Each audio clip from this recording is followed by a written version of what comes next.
और श्याम रामपुर के दो जिगरी दोस्त थे। रमेश को पतंगबाजी का जुनून था। वो हर साल स्वतंत्रता दिवस पर अपनी पतंग को सबसे ऊंचा उड़ाने की कोशिश करता। इस बार उसने खास पतंग बनाई थी, लाल रंग की। उसने इसे बनाने में हफ्तों मेहनत की। स्वतंत्रता दिवस की शाम को वो श्याम को अपनी पतंग दिखाने छत पर ले गया। देख श्याम, इस बार मेरी पतंग गांव की सबसे ऊंची उड़ेगी, कोई इसे काट नहीं पाएगा।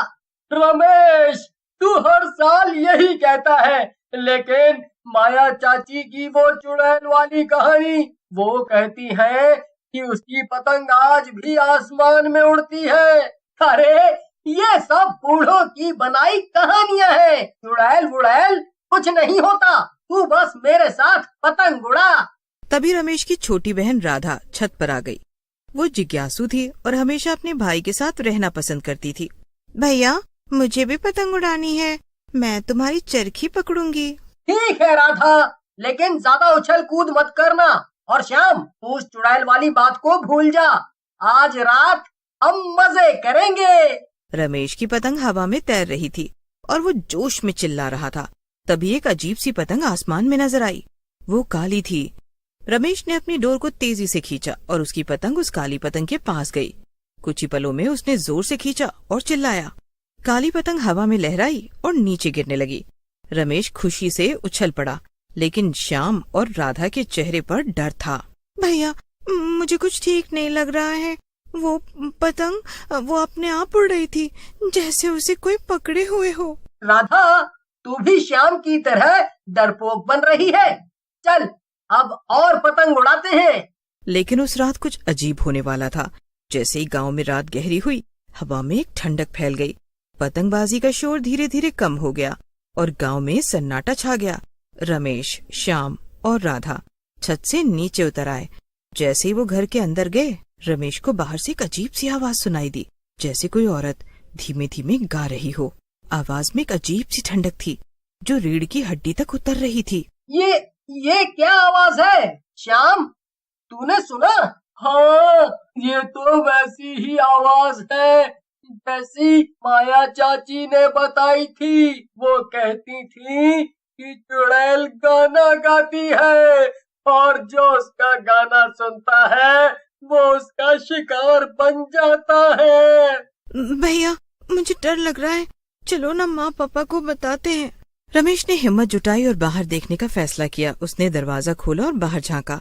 अंधेरे में गांव की गलियों में कोई नहीं था, लेकिन तभी उसने देखा कि एक काली पतंग, वही जिसे उसने काटा था, हवा में फिर से उड़ रही थी।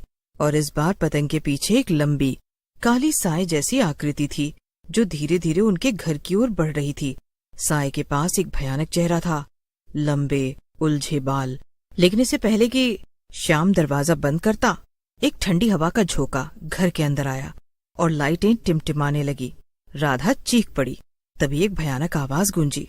तूने मेरी पतंग काटी, अब तू मेरा है। कौन है? दिखा अपनी शक्ल। लेकिन जवाब में केवल एक भयानक हंसी गूंजी। और फिर सन्नाटा छा गया। उस रात तीनों ने पूरी रात जाग कर बिताई, लेकिन चुड़ैल की मौजूदगी उनके आसपास महसूस हो रही थी और खिड़कियों से ठंडी हवा के साथ साथ फुसफुसाहटें सुनाई दे रही थी। अगले दिन रमेश ने फैसला किया कि वो माया चाची से इस बारे में बात करेगा। माया गांव की सबसे बुजुर्ग और रहस्यमयी औरत थी, जो पुरानी कहानियों और जादू टोने की बात जानती थी। उसका घर गांव के बाहरी छोर पर था, जहां चारों तरफ घना जंगल था। रमेश, श्याम और राधा माया के घर गए। तो तुमने उसकी पतंग काट दी? रमेश, तूने बहुत बड़ी गलती की है। लक्ष्मी की आत्मा 100 साल से इस गांव में भटक रही है। वो हर स्वतंत्रता दिवस को अपनी पतंग उड़ाती है, और जो उसकी पतंग काटता है, उसकी आत्मा को वो अपने रास्ता है, लेकिन वो बहुत खतरनाक है। तुम्हें उसकी पतंग को जलाना होगा।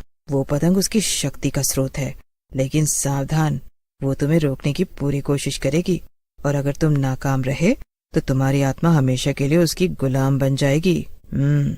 माया चाची, वो पतंग कहाँ मिलेगी? जंगल के बीच में एक पुराना खंडहर है।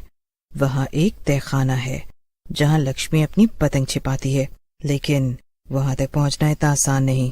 तुम्हें ये मंत्र ले जाना होगा। माया ने उन्हें एक पुराने कागज पर लिखा मंत्र दिया।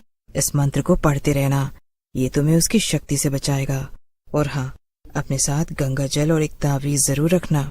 माया ने उन्हें चेतावनी दी कि चुड़ैल उनकी हर हरकत पर नजर रखेगी। उसने एक उन्हें छोटा सा तावीज भी दिया जिसमें गंगा जल और कुछ पवित्र जड़ी बूटियां थी। तीनों ने उसी रात जंगल जाने का फैसला किया। रात के 11 बजे थे। गांव में सन्नाटा था और चांद की रोशनी जंगल को और डरावना बना रही थी। रमेश, श्याम और राधा ने अपने बैग में माचिस, गंगा जल और माया का दिया तावीज रखा। रमेश ने मंत्र पढ़ना शुरू किया और हवा में एक अजीब सी साए साए की आवाज थी। भैया, मुझे डर लग रहा है, क्या वो चुड़ैल यहाँ आएगी?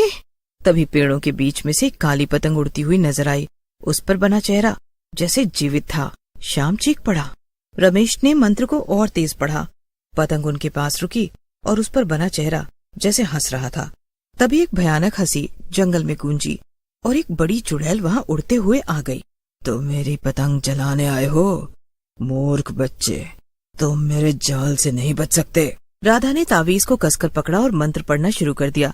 उसकी आवाज में हिम्मत थी। पतंग हवा में लहराई और गायब हो गई।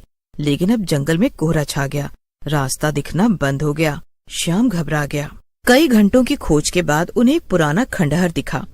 रमेश ने माया के बताए संकेतों को याद किया। तहखाने में अंधेरा था। रमेश ने अपनी टॉर्च जलाई और तीनों अंदर गए। एक कोने में वही काली पतंग रखी हुई थी। रमेश ने माचिस निकाली, लेकिन तभी तहखाने का दरवाजा अपने आप बंद हो गया। एक ठंडी हवा चली और चुड़ैल की हंसी फिर गूंजी। और वही बड़ी चुड़ैल फिर से प्रकट हो गई। तुम मेरी पतंग को नहीं जला सकते, तुम मेरे हो। राधा ने मंत्र पढ़ना शुरू किया। उसकी आवाज में हिम्मत थी। चुड़ैल की हंसी कमजोर पड़ने लगी। रमेश ने माचिस जलाई और पतंग को आग लगाने की कोशिश की, लेकिन पतंग हवा में उड़ने लगी जैसे कोई उसे खींच रहा हो। राधा और श्याम ने मंत्र को पूरी ताकत से पढ़ा। पतंग धीरे धीरे नीचे आई। रमेश ने उसे पकड़ा और आग लगा दी। जैसे ही पतंग जलने लगी, एक भयानक चीख गूंजी। तुमने मेरी पतंग जला दी, लेकिन मैं अभी खत्म नहीं हुई। रमेश ने गंगा जल की शीशी निकाली और चुड़ैल की ओर छिड़का। चुड़ैल चीखी और पीछे हटी, लेकिन उसने फिर से हमला किया। लेकिन राधा ने हिम्मत नहीं हारी। उसने तावीज को चुड़ैल की ओर बढ़ाया और मंत्र को और तेज पढ़ा। तू हमें नहीं छू सकती, ये तावीज तुझे रोक देगा। रमेश ने हिम्मत नहीं हारी। उसने माया के बताए मंत्र को दोहराया। चुड़ैल अब धीरे धीरे शांत हुई। उसकी आवाज में अब क्रोध की जगह दर्द था। मैं लक्ष्मी हूँ। 100 साल पहले गांव वालों ने मुझे चुड़ैल समझकर जला दिया। मैंने किसी का बुरा नहीं किया था। अब मैं हर उस इंसान से बदला लेती हूँ जो मेरी पतंग को छूता है। लेकिन ये गलत है। तुम निर्दोष लोगों को क्यों सता रही हो? मेरा दर्द खत्म नहीं होता। लक्ष्मी चुड़ैल कुछ पल के लिए शांत रही। फिर उसने कहा, मेरी अस्थियां इस तहखाने में है। उन्हें गंगा में विसर्जित कर दो और गांव वालों को मेरी सच्चाई बताओ। शायद तब मुझे शांति मिले। रमेश, श्याम और राधा ने तहखाने में लक्ष्मी यानी बड़ी चुड़ैल की अस्थियां ढूंढी। तीनों ने हिम्मत जुटाई और अस्थियों को लेकर गंगा के किनारे गए। रमेश ने गांव वालों को इकट्ठा किया और लक्ष्मी की सच्चाई बताई।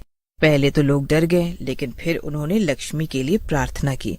धन्यवाद, अब मैं मुक्त हूँ। गांव में सन्नाटा छा गया। चुड़ैल की आत्मा हमेशा हमेशा के लिए शांत हो गई। स्वतंत्रता दिवस का उत्सव फिर से शुरू हुआ, लेकिन इस बार बिना किसी डर के रमेश, श्याम और राधा ने मिलकर एक नई पतंग बनाई, सफेद रंग की। रमेश ने आसमान में अपनी पतंग उड़ाई और मुस्कुराते हुए कहा, अब कोई चुड़ैल नहीं आएगी। ये आसमान हमारा है।